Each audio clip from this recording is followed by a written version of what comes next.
Good morning. Praise the Lord. கர்த்தர் நல்லவர், அவர் கிருபை என்றும் உள்ளது. அருமை ஆண்டவராகிய இயேசு கிறிஸ்துவின் இனிய நாமத்தில் அன்போடு உங்களை வாழ்த்தி ஆசீர்வதிக்கிறேன்.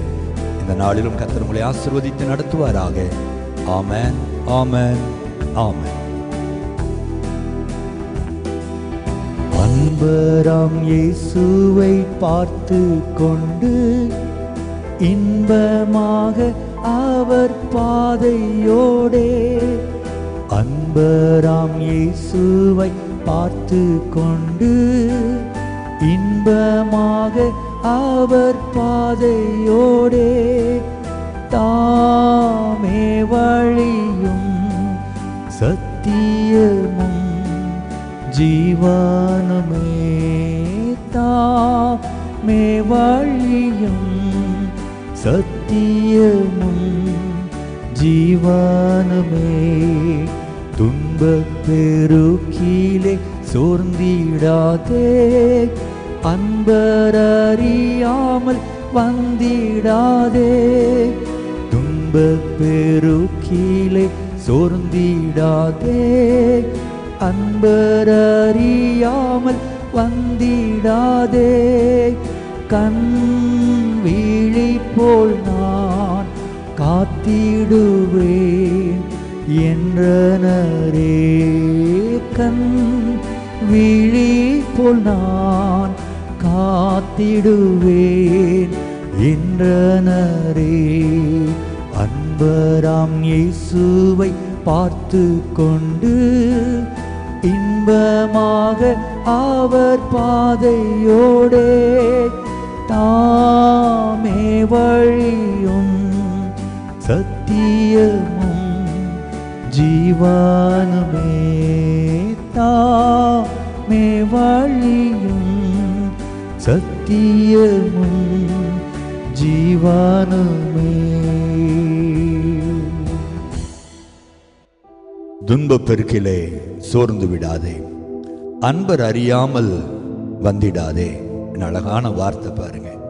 பிரச்சனைகள், போராட்டங்கள் வாழ்க்கையில வரும்பொழுது சோர்ந்து போகிறோம். நல்லா ஜெபம் பண்றேன், நல்லா பைபிள் வாசிக்கிறேன், ஆண்டவரை தேடுகிறேன், எனக்கு ஏன் இவ்வளவு பிரச்சனைகள்? ஆண்டவரை தேடுவதற்கு முன்பு கூட நல்லா தான் இருந்தேன், ஆனால் கர்த்தரை தேட தேட பிரச்சனைகள் நிறைய வருது பிரதர் என்று புலம்புகிற தேவனுடைய பிள்ளைகள் உண்டு. கர்த்தருடைய பிள்ளைகளே, கர்த்தருடைய பிள்ளைகளுக்கு தான் பிரச்சனைகள் அதிகம் வரும்.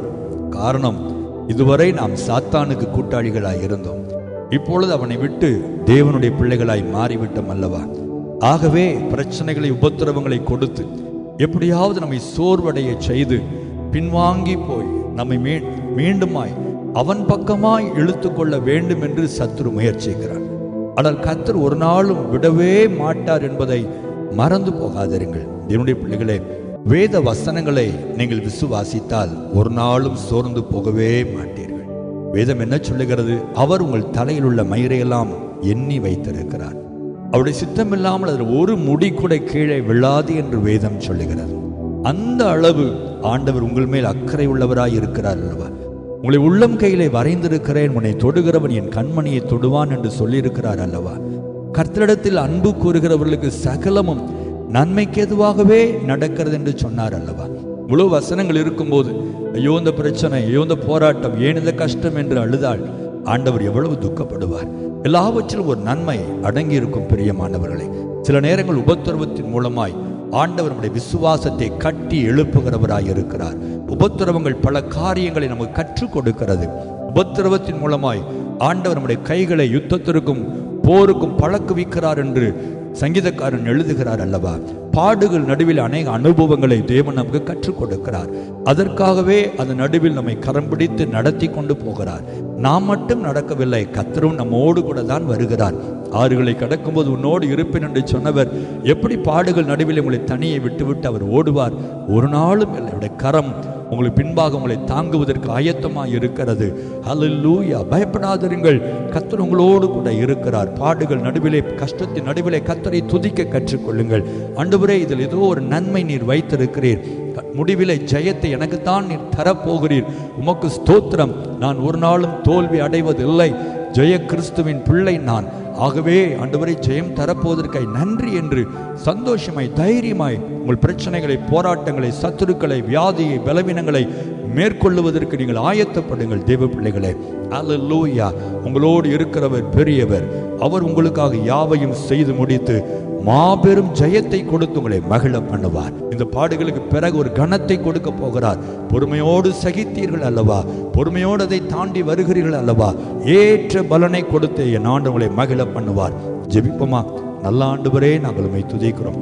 துன்பம் நிறைந்த ஒரு பூமியிலே வாழ்கிறோம், உண்மைதான்.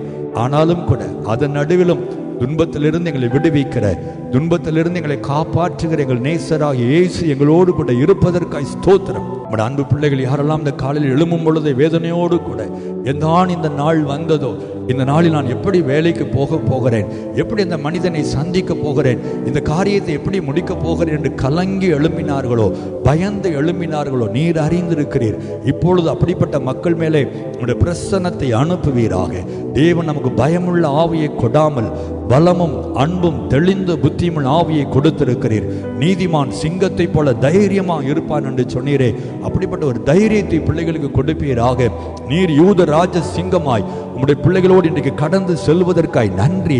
ஜெயத்தோடு உம்முடைய பிள்ளைகள் திரும்பி வரட்டும். உபத்திரவங்களுக்கு ஒரு முடிவை உண்டாக்கி ஆண்டவரே, பட்ட பாடுகளுக்கு தக்கதாய் யோபுவை 2 மடங்கு ஆசீர்வதித்ததை போல, கனப்படுத்தினதை போல உம்முடைய பிள்ளைகளை ஆசீர்வதித்து நீர் கனப்படுத்தும்படி இயேசுவின் நாமத்தில் ஜெபிக்கிறேன் ஆண்டவரே.